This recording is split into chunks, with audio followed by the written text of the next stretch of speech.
story of a serial killer who turned himself in, a model who trained to be a cop, and the quest to give closure to a family. My name is Wayne Adam Ford. I am the serial killer. So at midnight, when Wayne Ford dumped this body, you can be sure there was nobody around. And he kept doing this for a full year, dumping bodies. Eureka, California. On October the 14th, 1997, at midnight, there was a lady waiting by a bus stop that used to be here. She was hitchhiking. This is the 101 freeway going north. Wayne Ford was headed north back to his trailer in Arcata. He saw this lady sitting by the side of the road, and he pulled over to the side and said, "You're going to freeze to death if you stay out here any longer." She then got in the car with him, feeling safe at that point, and within 24 hours, she was dead. We'd met a local girl named Amy. She and her son Eli had offered to help find the secret locations that Wayne had provided for me in the maps he'd smuggled out of the jail months earlier. Dear Victoria, after 4 days of moving between 3 camps, I was using to work my way out into the wilderness. I'd come to the conclusion that what I was undertaking wasn't the best way to deal with the horrific events of the past year. He carried the body parts here when he was about to turn himself in. He buried it 4 feet down, and I'm looking for a cement block. There's a trail that apparently was what he walked down to come here at midnight, back in October of 1997, to bury this head. And I believe that is the trail. Wayne, can you hear me? We're at the Mad River right this very second. Victoria, I need you to go down to the Mad River by the ready mix plant. And as you go down the trail, you go off to your right, and you look for a 2-foot square piece of concrete. And it should be close to the surface.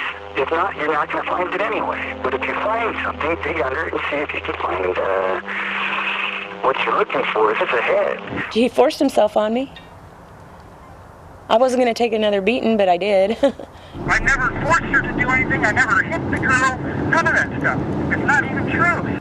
Did he rape you in the truck? I feel it was rape. Did you try to escape when he was asleep? I was too weak. She said that when she went to the ice chest that you said don't go near that ice chest. Why was that? I'm just right.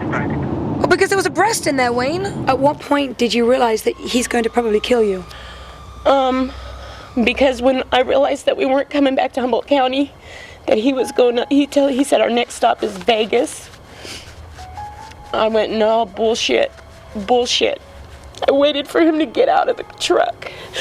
And when he got out of the truck, I opened that little door, and I just jumped. And I got somebody else to give her a ride from San Jose area back to Eureka, and I had to go over the hill. And I hit the ground, and I ran over to that other truck, and I jumped up there, and I asked him to please help me. And the guy's name was Jerry. He looked like Santa Claus. He told me to get in, and he drove me right to Denny's. I didn't really know the guy very well. I walked up his truck. I said, "Hey, can you give this girl a ride? She's a hooker that I picked up in Eureka, and she wants to go back." And he said, "Sure, I'll take her back." I didn't go to the police or anything because I thought, they wouldn't do anything about it anyway.